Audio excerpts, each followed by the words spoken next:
The 9-foot-tall thing, with backwards knees and a child's face, is pressing its palms against the glass door right now, and I can hear my manager's voice coming from its mouth, asking why I haven't restocked the coffee station yet.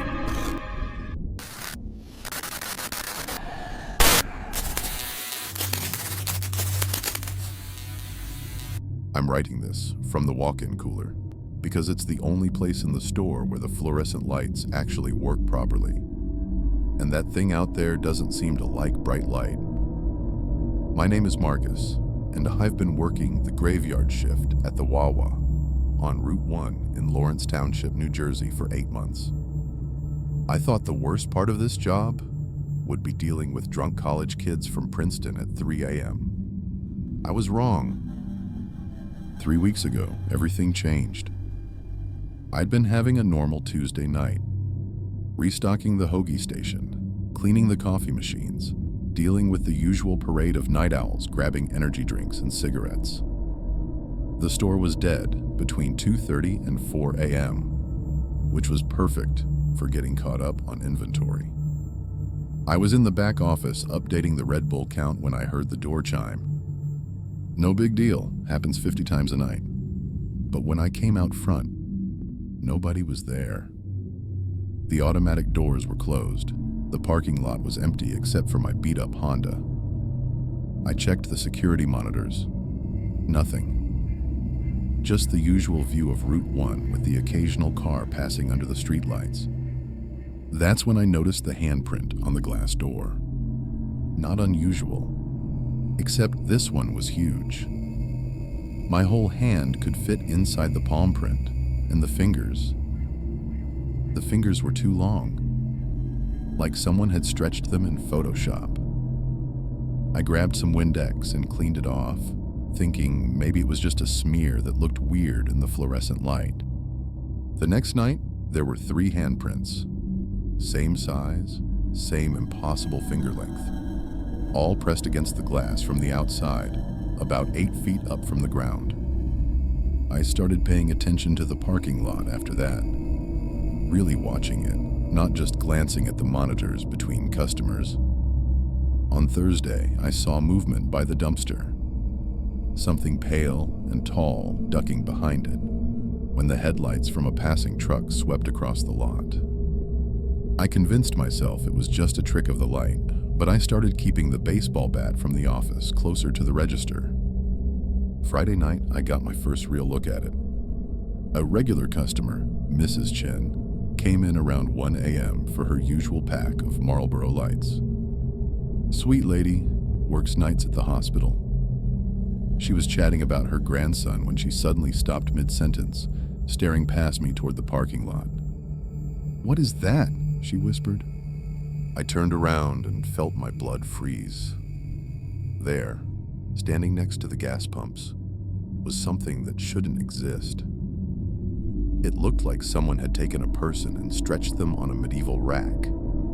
9 feet tall, impossibly thin, with joints that bent the wrong way. Its legs were backwards at the knees like a bird's, and its arms hung down past its waist. But the worst part was the head.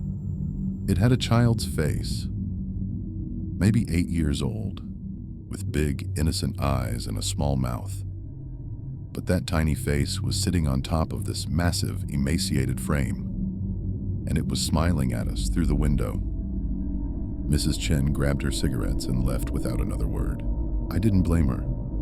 The thing stood there for 20 minutes, perfectly still, just watching me. Every time I looked away and looked back, it was a few feet closer to the store. By the time my shift ended at 6 a.m., it was standing right outside the door. That child's face pressed against the glass, breath fogging up the window. Dave, the morning shift guy, said he didn't see anything when he showed up. Just me standing behind the counter looking like I'd seen a ghost. I almost quit that day. Would have too, except I need this job.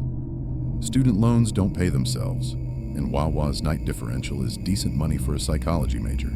So I came back Saturday night, armed with a flashlight, my phone charged to record evidence, and a crucifix my grandmother gave me years ago. Big mistake.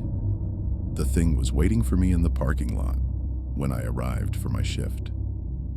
This time, it was crouched down next to my car, running those two long fingers across the hood. When it saw me, it stood up to its full height and waved. A normal, friendly wave, like a neighbor saying hello. That's when I heard my manager's voice coming from its mouth.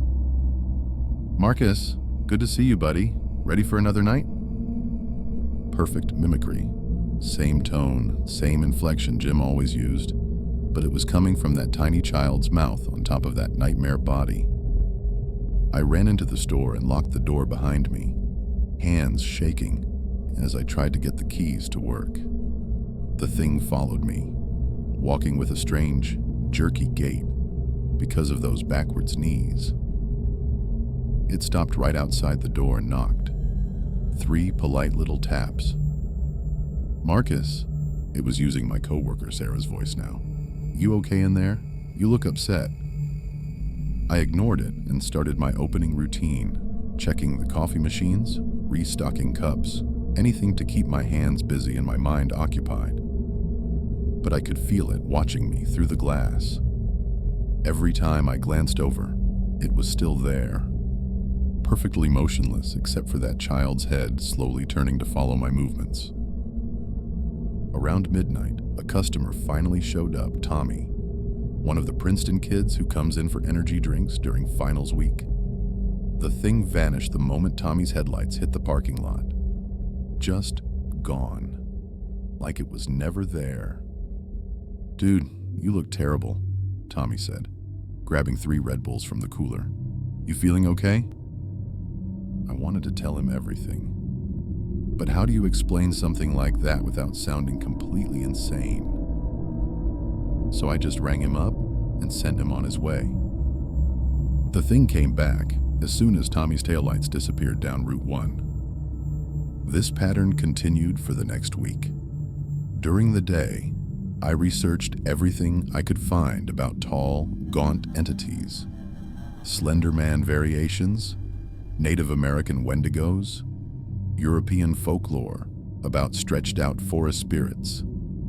Nothing quite matched what I was seeing, but the common thread seemed to be that these things fed on fear and attention.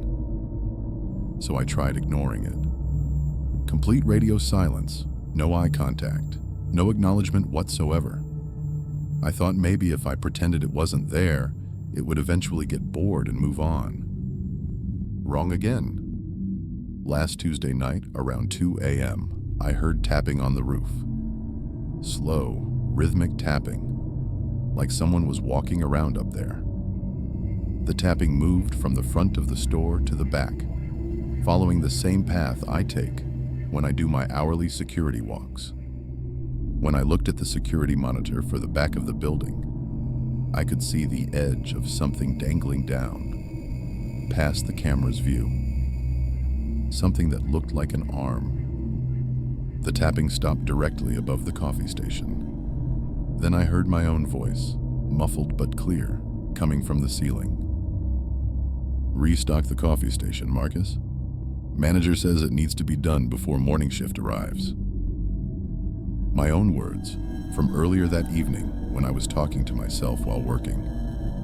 It had been listening, learning. I grabbed the baseball bat and went outside to check the roof, but the thing was gone, just like always.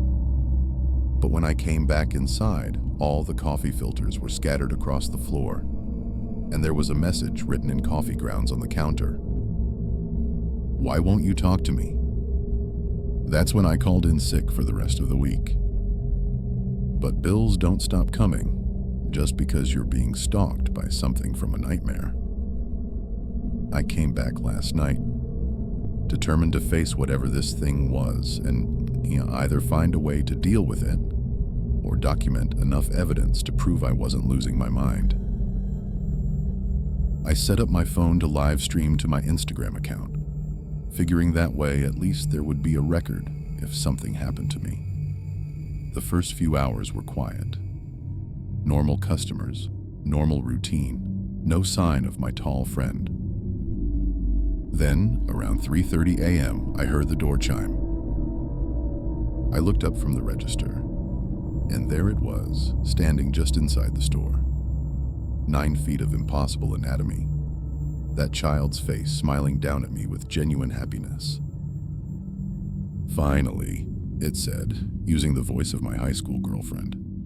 "I was wondering when you'd let me come inside." Here's the thing. I never unlocked the door. The automatic doors don't work when the store is locked, and I always keep it locked during the dead hours for security. But somehow, it was inside. "You've been so rude, Marcus," it continued, switching to my mother's voice. "All I wanted was to talk, to be friends." It took a step closer, those backwards knees making its gait unnaturally smooth despite the jerky movements. I gripped the baseball bat, but I couldn't make myself swing. How do you fight something that might not even be physically real? "I've been watching you for months," it said, now using the voice of my 8th grade teacher, Mrs. Rodriguez. "You work so hard, so dedicated, always here, always alone. I thought you might be lonely too." Another step closer. I could see now that its skin wasn't quite skin. It had a waxy, translucent quality, like latex stretched over bones. And those eyes, those big, innocent child's eyes, were completely black. No whites, no iris, just endless black depth. "We could be such good friends, Marcus.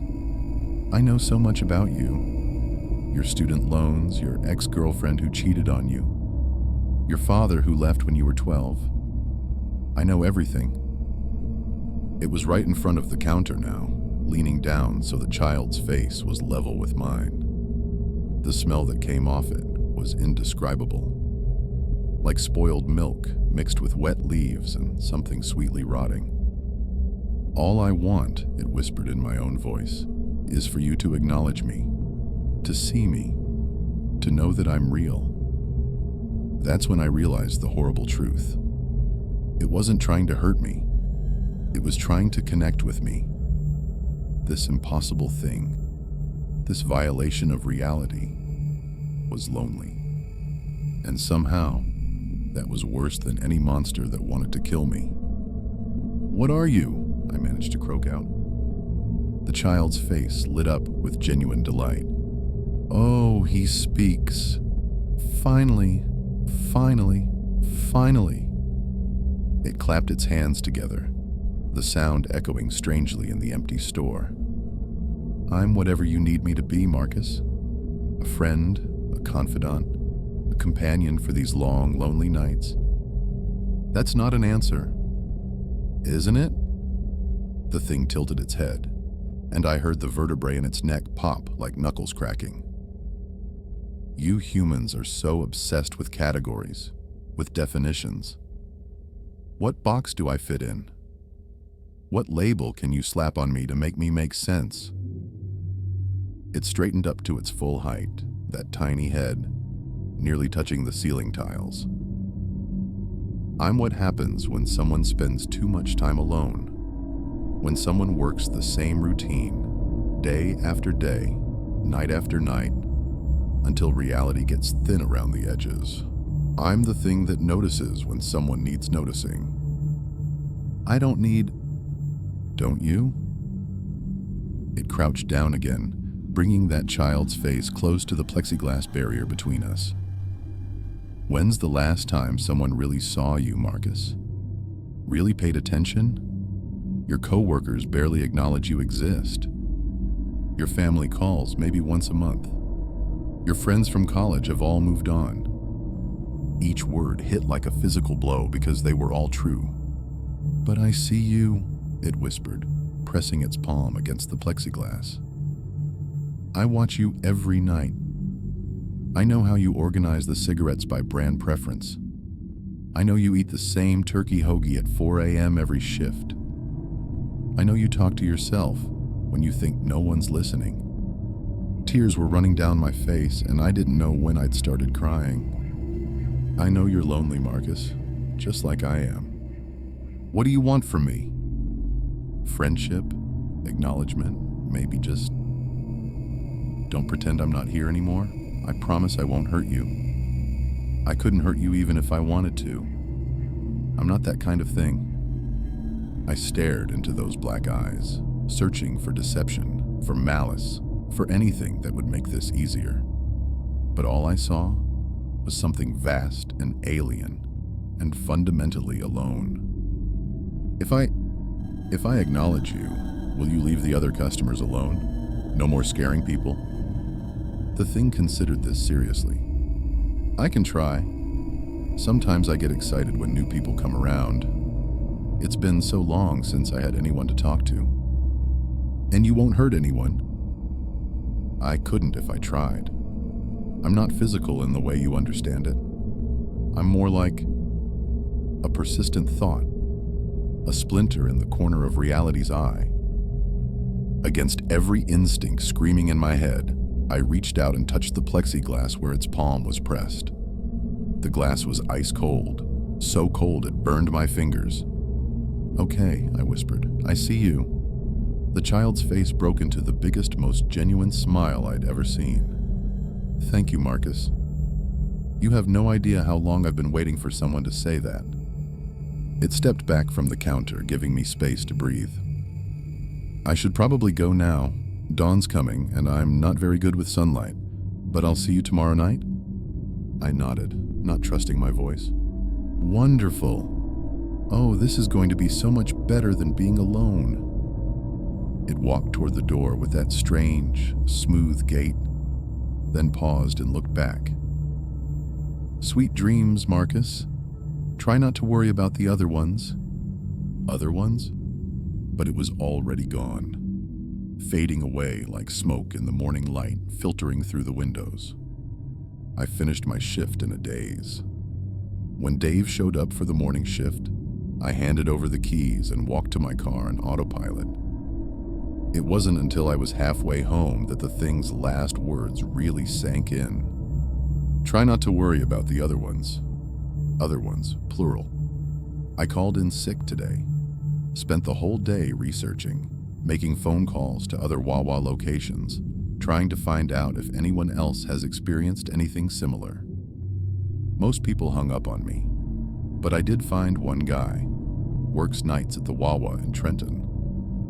His voice got really quiet when I described what I'd been seeing. How long have you been acknowledging it? He asked. Just one night, why? Long pause. Because once you start seeing one, the others notice, and they all want to be friends too. He hung up before I could ask what he meant. My shift starts in 3 hours. I have to go back. I need this job, and besides, what if I don't show up and it gets upset? What if ignoring it again makes it angry? At least now we have an understanding, right? But as I'm sitting here in my apartment, watching the sun set over New Jersey, I keep thinking about those words. The other ones. I've been staring out my window for the past hour, and I swear I can see shapes moving between the buildings across the street. Tall shapes, two thin shapes, more than one, and they're all looking at my apartment. My phone just buzzed. A text from an unknown number. Can't wait to meet you tonight, your new friends. I have to leave for work in 20 minutes. I don't know what's waiting for me at the Wawa, but I have a feeling my nights just got a lot more crowded. If anyone reading this works a night shift anywhere in New Jersey, or hell, anywhere at all, pay attention to the shadows. Pay attention to the corners of your vision. And whatever you do, don't acknowledge them. Because once you see one, you see them all. And they're so very, very lonely. Update. I'm writing this from the walk-in cooler. There are 7 of them now, all pressed against the windows, all with children's faces on impossible bodies. They're taking turns using voices I recognize, having a conversation about who gets to be my best friend. I think I made a terrible mistake. The door chime just sounded. But the store is locked and they're all outside. Something else just came in. Something worse.